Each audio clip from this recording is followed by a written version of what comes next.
First of all, let me start by, I can take my mask off because we got distance here, but Dr. Davis, thank you very much.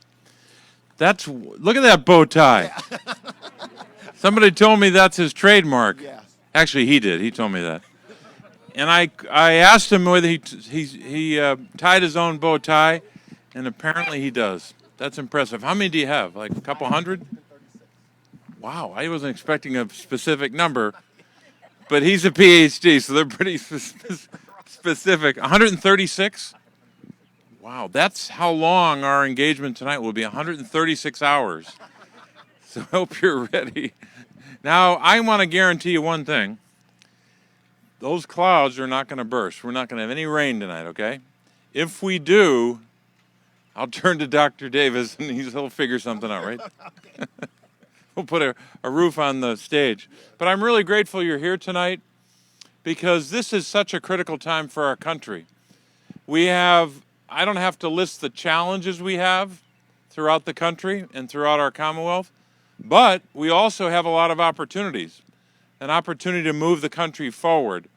I can describe kind of where we are a little bit, but also more importantly where I hope we can go in 3 words, at least in terms of federal government policy: rescue, jobs, and families. You might know the rescue bill has been passed, and we'll talk a little bit about that tonight, I'm sure. But the 2 initiatives that remain are jobs and families, both under the broad category of infrastructure. So we'll have some time to talk about that tonight. But I think it's about time that the federal government stepped up to provide more help to families in Beaver County and in all of southwestern Pennsylvania, and to help communities in Beaver County in southwestern Pennsylvania. The federal government hasn't done its part over a long period of time, and if I have anything to do with it, I aim to change that, because it's about time we invested in families more and invested in communities. So let's start with our first question. And I think Aaron, I've known Aaron and Abby a little while. Yep. Some of the battles we've had on healthcare. But Aaron, we're grateful you're here. Thank you. Oh, thank you for having this event.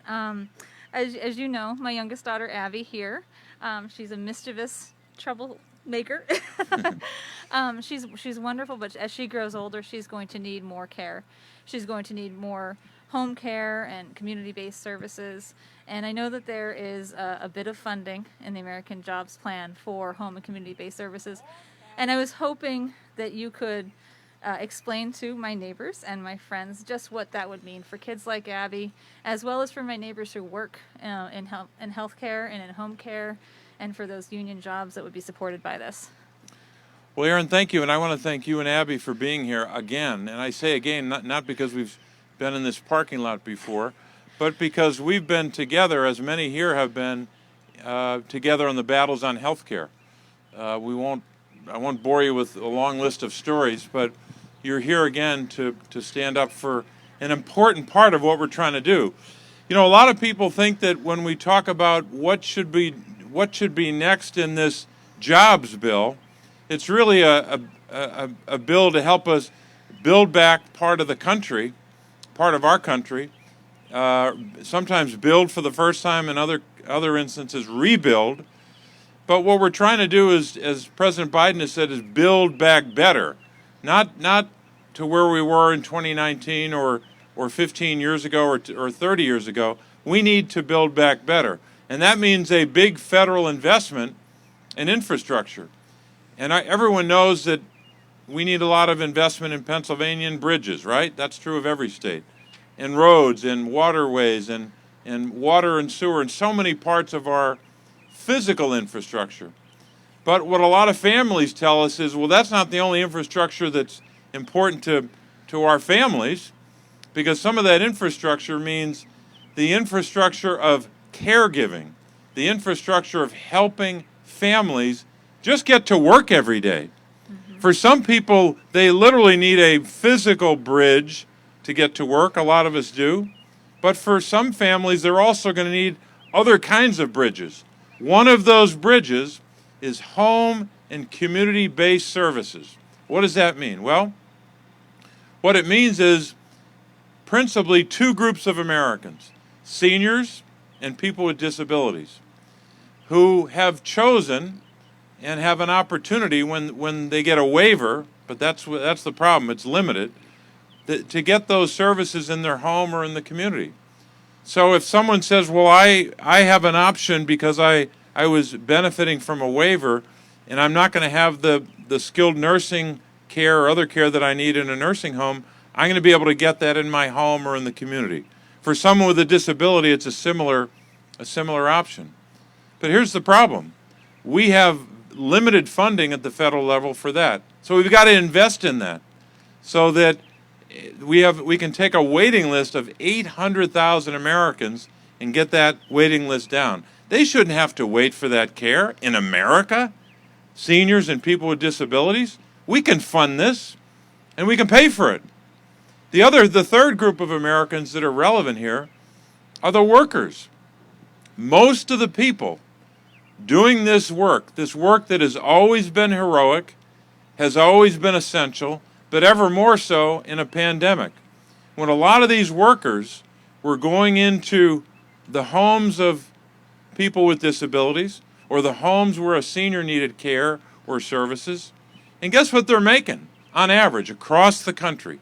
$12 an hour to do the most important work you can imagine, to take care of someone, to provide care to someone who needs it. Now that's just unacceptable to me. And if we're going to call ourselves the greatest country in the world, we should have the best home and community-based services in the world, just like we should have the highest quality child care in the world and the best healthcare system, and you know the rest of the list, right? So what we're trying to do in the jobs plan is, yes, invest a lot in broadband and roads and bridges and water systems. And there's plenty of dollars for that. But we also need to invest in home and community-based services. It's the right thing to do. We can afford to do it. And it's frankly long overdue. Because these workers making $12 an hour, mostly women of color, doing that important work, and those seniors and those Americans with disabilities deserve that care. So Aaron, thanks for raising this important issue, because I think people are starting to focus on it. Thank you for fighting so hard for kids like Abby. Thanks so much. Great to be with you again. Good to be with you. Thanks, Abby.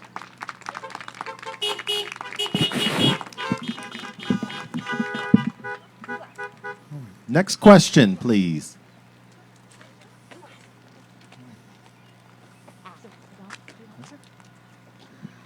You can take your mask.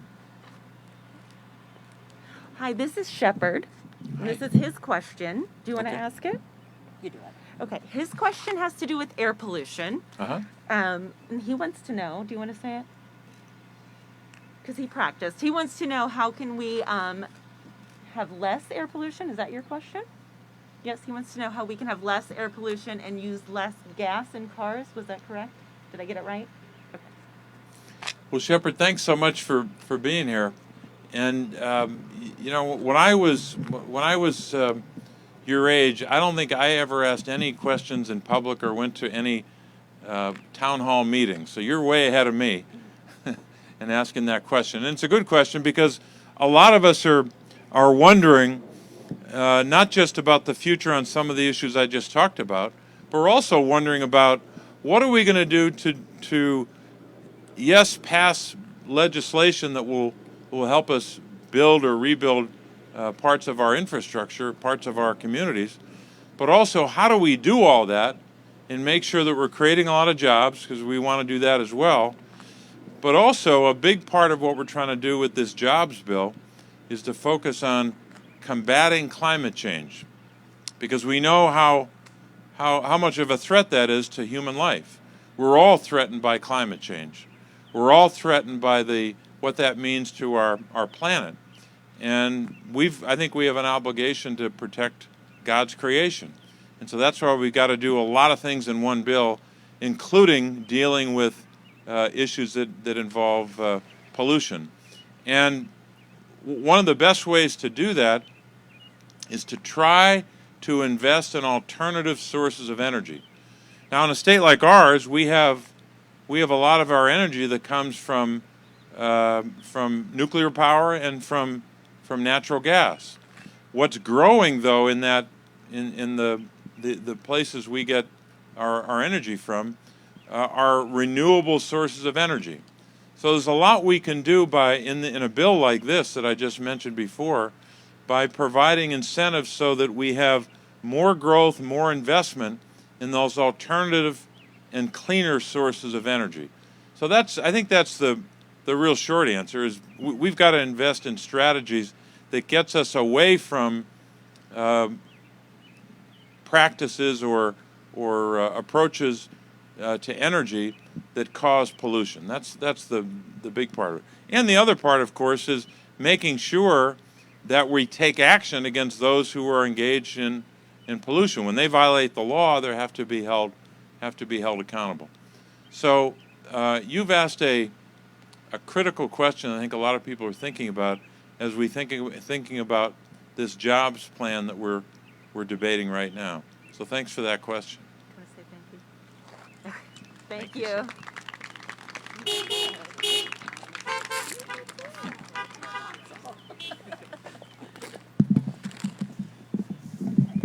We can make it a little bit shorter, too. Good evening. Good evening. This might seem a bit redundant, but there's so many angles in home and community-based services. I'm sure you'll be okay with it.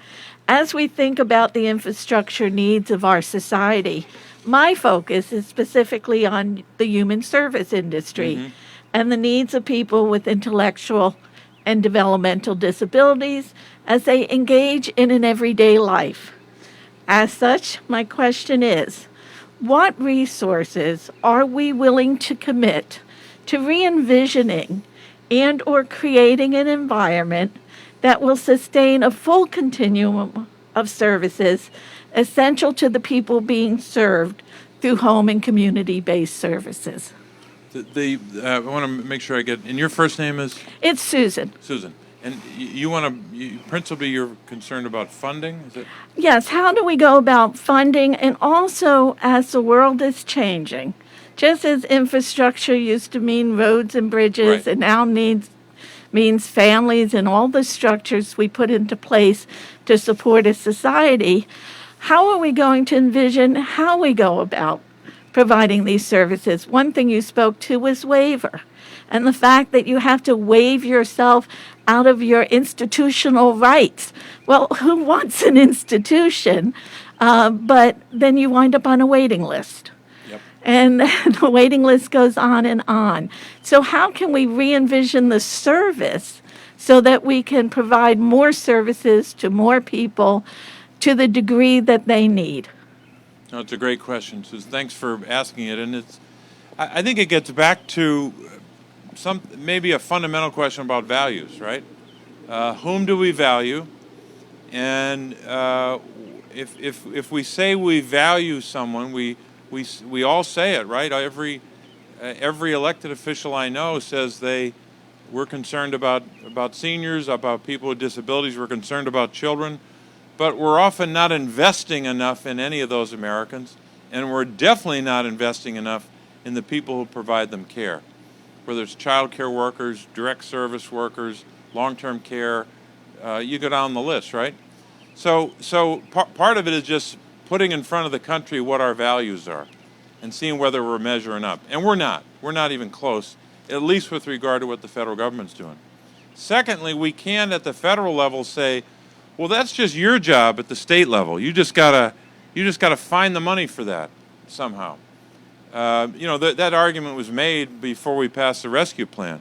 There were politicians in Washington who said that, for example, Beaver County, when you add up the money that the rescue plan had for Beaver County in terms of the money the county got and the money municipalities got, it was a little shy of $109 million. Politicians in Washington who voted against the bill were saying that number should be zero, that no county in Pennsylvania or no municipality or across the country deserved any money. Well, that's pretty easy to say when you're in Washington, when those governments have to make ends meet in the middle of a pandemic.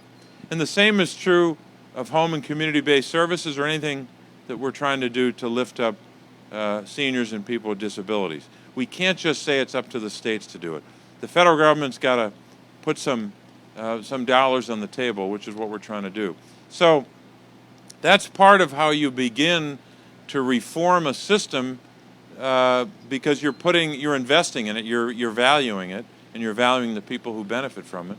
And then also, one of the things that makes it difficult is we have to begin to think in a different way about the word you use, institutions, because right now the dollars and the focus for a long period of time has been on institutional care only. So if you need a certain level of care, you can only go to a nursing home for the most part, right? That's been kind of a bias for the institution. We've got to change that, because most people, if they had the opportunity and it can work out for them, most people would choose to have care in their home or in a community setting. So that shift is going to require some work. I'm not saying that the dollars will be the only thing we have to do, but getting the dollars invested here is critically important. So the jobs plan is important for a lot of reasons, but home and community-based services is at the core of it.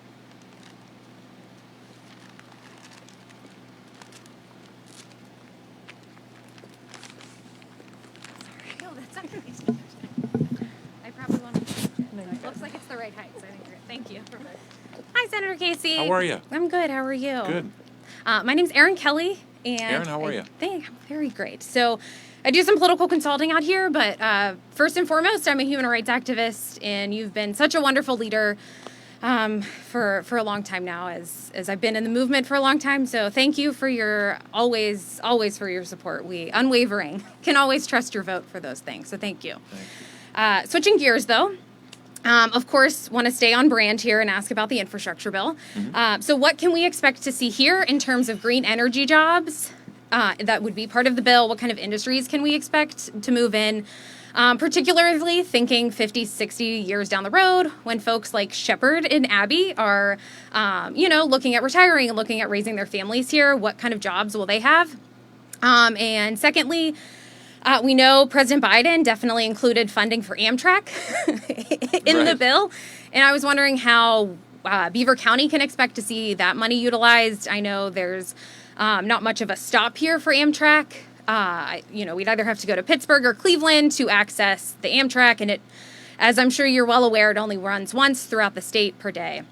And so how can we expect to see some improvements to that? And how can we expect to see it here in Beaver County? Thank you. I was going to ask Dr. Davis if he wants to have an Amtrak stop at the Beaver County Community College. I'd like to be able to say I could promise that, but probably not.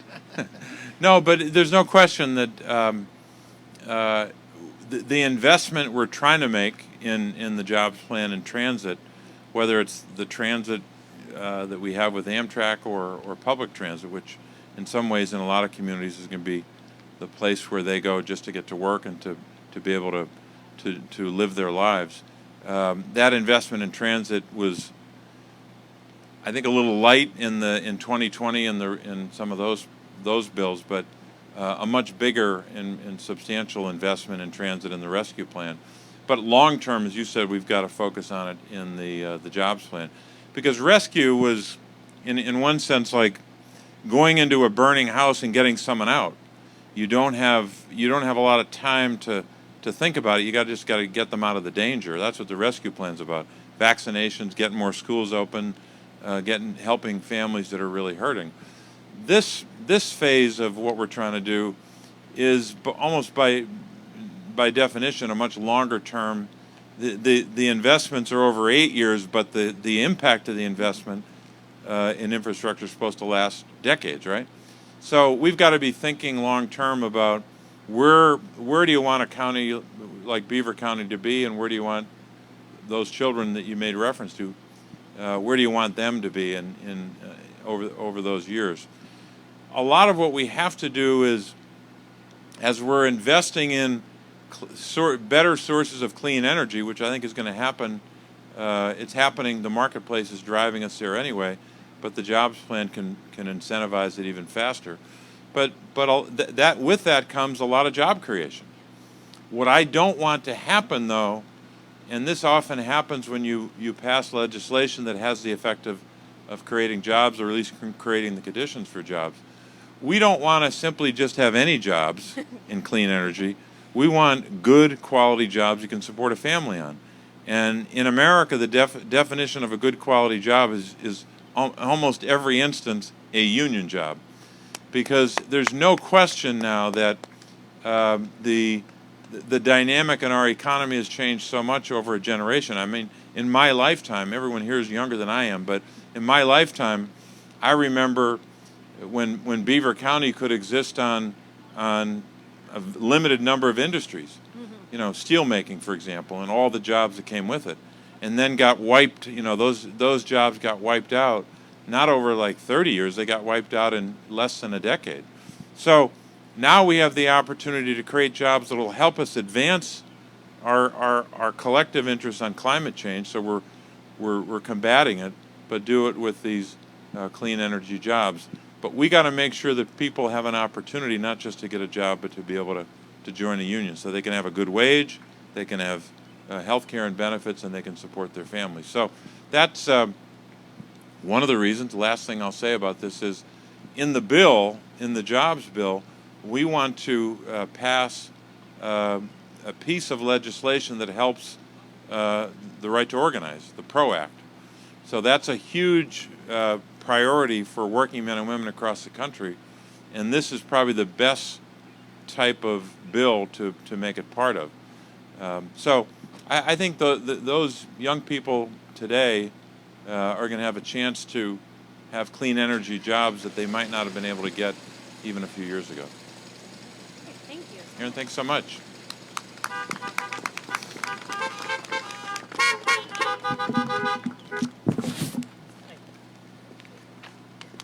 Hi, Senator Casey. Thank you so much for coming. Sure. I'm Tammy. I'm from Center Township, and 2 weeks ago I met virtually this year with Josh Kramer from your office for our Capitol Hill Day for the National Psoriasis Foundation. My part was talking about the Safe Step Act, which I know is in the Help Committee right now. Those of us who have chronic illnesses of any kind have trouble a lot of times accessing the medication that our doctors prescribe for us, because insurance companies want us to take something generally less effective and cheaper before we can move on to something more effective. This is something that has affected me personally, because due to not being able to access medication that would help me for quite a while, I've ended up with 2 joint replacements and permanent spine damage, which I have to have procedures on all the time. And this doesn't just affect people with like psoriasis. This is high blood pressure. This is diabetes, people with depression. We're just having trouble accessing the correct medication that would save the insurance company money down the road in treatments and surgeries if we were just able to have some common sense patient protections in place that take that step out between us and our doctor. So you said that and Tammy, I appreciate the question. I'm going to make sure I know. You said there's a bill now, right?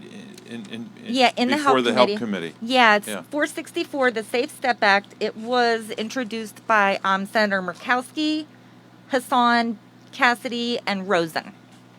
Well, that's a bill that's going places. Yeah, it's a very bipartisan bill. Yeah, and just for people who don't know, when I say that, I don't want to use acronyms without explaining them, because there are too many of them in Washington. But HELP is the committee, the acronym for the committee: Health, Education, Labor, Pensions. I'm a member of the committee. I'm going to have to check to see whether or not we've co-sponsored. I'm not sure that I have. Okay. Not yet. Okay. But I would really appreciate it if you would. All right. Well, you're doing a good job lobbying right here, Tammy. But the fact that you've got already those 4 senators So you have Maggie Hassan from New Hampshire, Jackie Rosen from Nevada, the two Democrats, you have Bill Cassidy from Louisiana, and Senator Lisa Murkowski from Alaska. Yeah, So they're the 4 original co-sponsors. you even did it the right way. Usually the way they do it is like the Noah's Ark. They do two Democrats, or no, they do a Democrat and a Republican, and you kind of pair them up by party.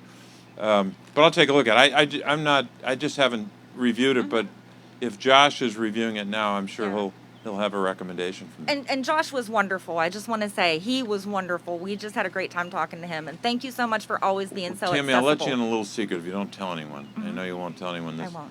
The staff is the key to any Senate office. You know that, right? Oh yeah. Yeah. Some senators won't admit it. I will. But Tammy, thank you, and Thank you. I'll make sure we follow up with Josh. Thank you so much. Thank you.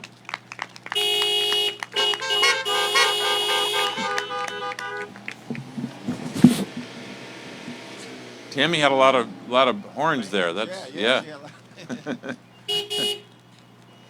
Hi, Senator how are Casey. ya? I'm good. My name is Sheila DeTillo, and I live here in Economy Borough. Okay. So before I ask my question, I'd like to congratulate you on receiving the Keystone Courage Award for your support for common sense gun safety legislation. Oh, thanks, Sheila. Appreciate that. Thank you. You know, just a quick commentary on it. We had an event the other night. It was one of those. You're on a program, but you're virtually at an event. So this event, I never had an event like this where they had given me the award. So I had to. What I forgot to do was when I gave my little remarks, I forgot to hold up the award.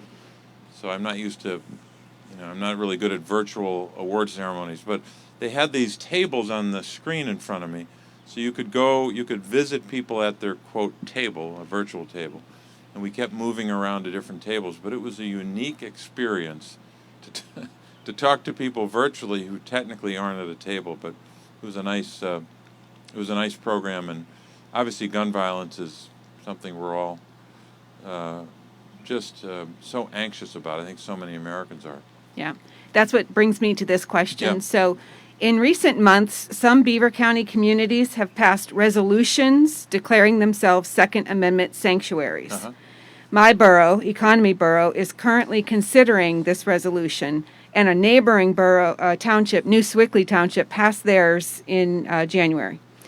And I recently learned that there's a push to have the entire county pass not a resolution but an ordinance to declare itself a Second Amendment sanctuary. So I'm concerned that if this movement continues, it would create significant confusion among law enforcement and citizens regarding when and how existing gun violence protection laws can be enforced, which could lead to some really dangerous situations. Could you speak to the potential dangers of local municipalities passing these types of legislation or ordinances and resolutions? Well, part of the problem here is Washington is kind of checked out of this issue for it's now 8 years. Let me give you a sense of this. There has not been on the floor of the United States Senate a debate about gun violence since 2013. Now, some people say, "What are you talking about?" I turn on the TV and people are giving speeches about it. Well, speeches are good. I give them on a regular basis on a range of issues, including gun violence, but that's not good enough. We need two things in the Senate right now on gun violence. We need to debate and vote. Now, that shouldn't seem like that should not be a radical notion in a legislative body, but we haven't done that. I think this year, for sure, we're going to debate this issue, and we're going to have a vote or more than one vote. Now, we may have a vote on, say, background checks supported by 90% of the American people. We haven't had a vote on that since 2013. And as I said, no debate on really an engaged debate on this at all. So I think if that happens in Washington, at least the country will see that we will either pass a background check bill or another common sense gun measure that will have zero impact on the right of gun owners. Law-abiding gun owners have nothing to worry about with these bills, nothing. And most of them know that. That's because most gun owners are supporting the background check bill in addition to some other bills.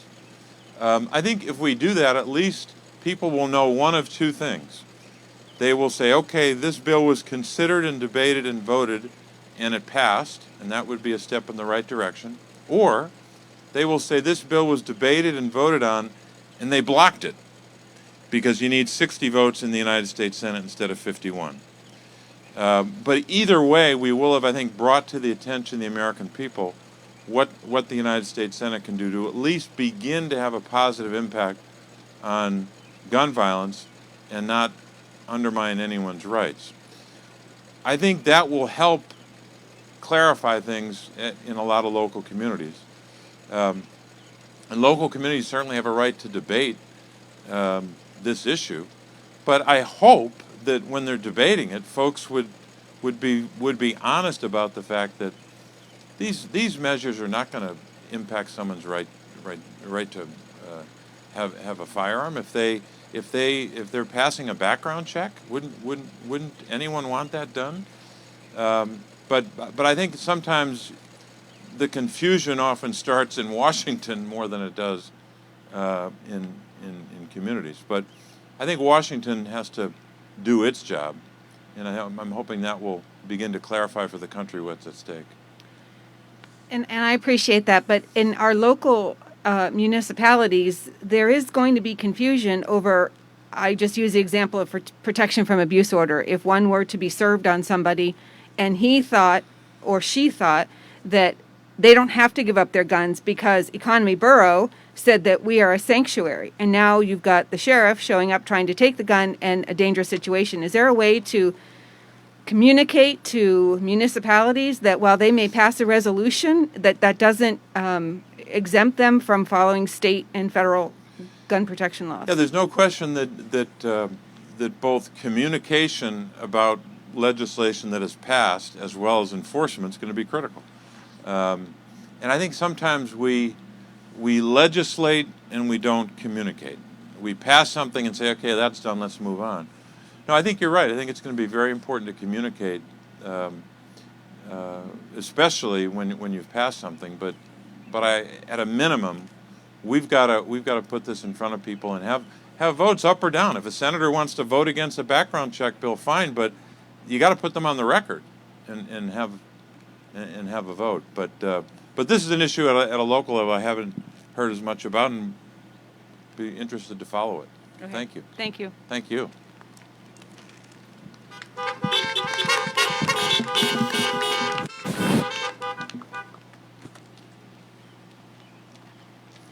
Doctor, it still hasn't rained. I don't know what you're doing, but you have magical powers. Hi, Senator Casey. How are you? Fine. I admire what you do. Thank you. My name is Carlton Vreen, and I'm a resident here in Center Township. Uh-huh. I'm a father and I'm a husband. I have two black male sons who, like many parents of color, are concerned about their interaction with police. I myself have even had a couple bad experiences being a minister and a pastor here in the community. I've been pulled over by police and accused of being a drug dealer, and I've even had a gun pointed at me. Now, all police aren't bad, and we thank God for our law enforcement, our good law enforcement. What is your stance on law enforcement and transparency, especially in the light of the George Floyd situation, and are you committed to solutions to help improve that environment, this environment? Well, I am based upon just legislation, but I'll say it again about the Senate. We have not really debated this issue appropriately, and we haven't had the votes to put people on the record and to try to make progress on it. The best opportunity for that in the short run in the Senate is the George Floyd Justice and Policing Act. Now, as you know, the House passed that. They passed it last year, and then they passed a new bill just a couple months ago. And it's now in the Senate at the moment, and I don't have a up to the day or up to the minute update on the negotiations, but right now the Senate leadership working with the House leadership, but in particular 3 legislators leading this. Karen Bass, who led the effort in the House, is working with 2 U.S. senators, among others, but the 2 main negotiators on this would be Senator Cory Booker from New Jersey and Senator Tim Scott from South Carolina. Cory Booker being a Democrat, Tim Scott being a Republican. They're eventually, and I don't think this is months away, I don't even think it's weeks away, it seems more imminent than that, they'll come to the Senate and make one of two announcements. We have an agreement and this is what the bill will be, or we couldn't agree and here's what